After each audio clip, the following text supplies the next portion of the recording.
Hello mga kamanay, kag mga kamanoy, kamusta na po kayo?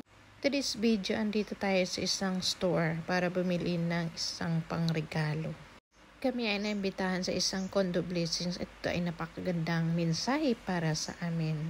Kaya bago kami pumunta doon, bumili muna kami ng surprise, pampaswerte. At sabay-sabay na rin kami pumasok doon sa condo na ito. At ito ay nandito na nga si Father Jolly at si Pastora Mary Jean. Nandito kami ngayon sa loob para mag-ikot-ikot sa kanilang condo. At ito ay, alam nyo ba kung saan yung Wilson? Toronto, yan. Makikita niyan dito yung bagong tayong building dito na condo. So pagpasok mo, ganito talaga yung entrance. Yung bathroom agad kasi talagang mahilig dito mag-CR, gumamit ng toilet, kaya ayan. At ito yung kanilang lalagyan ng mga jackets. Siyempre may winter dito, mahilig tayong gumamit ng jacket, kaya nasa entrance talaga nakalagay. Baka magulat kayo kung bakit ganun, kasi ganito talaga dito, malamig palagi. Ayan siya, napakalaki rin siya. So, para lang ito sa couple. So, nag-uumpisa.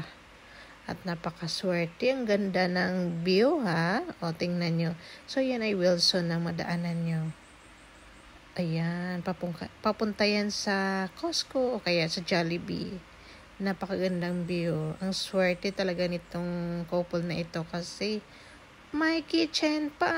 At ito nga ang surprise namin. Nakita nyo yun? Pampaswerte yan. Money tree. So talagang bagong-bago talaga. Ito bangong-bago.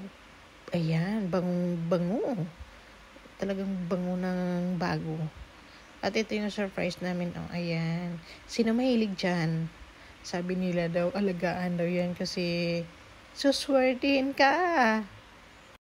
Ayan. So dito kaming lahat kasi nag-uumpisa na si Pastor Charlie. Ayan, magpe-pray na po tayo para sa kanilang condo.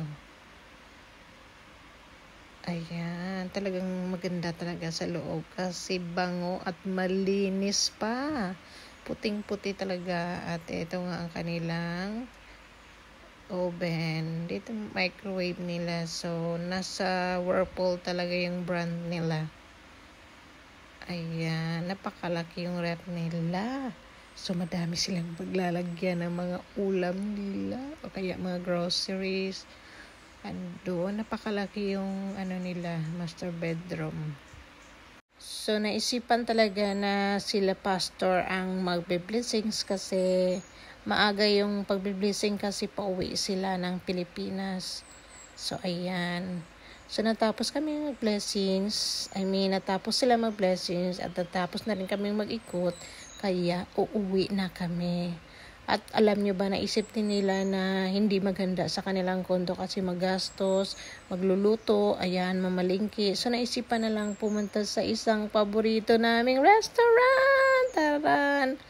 Sino nakakalam nito? At dito na nga kami. Ayan siya, napakaraming tao dito. At ito yung aming paboritong place. At ito nga, nasa Conchi Queen kami. Salamat sa kay Katkat at Kenon. Talagang more blessings po sa inyo at lagi po kayong magpakabait. Ayan. So, napapicture talaga kami sa money tree. At ito na nga, ayan, nakatatapos na kaming kumain, na picturean, tsaka videohan, at nagsaya.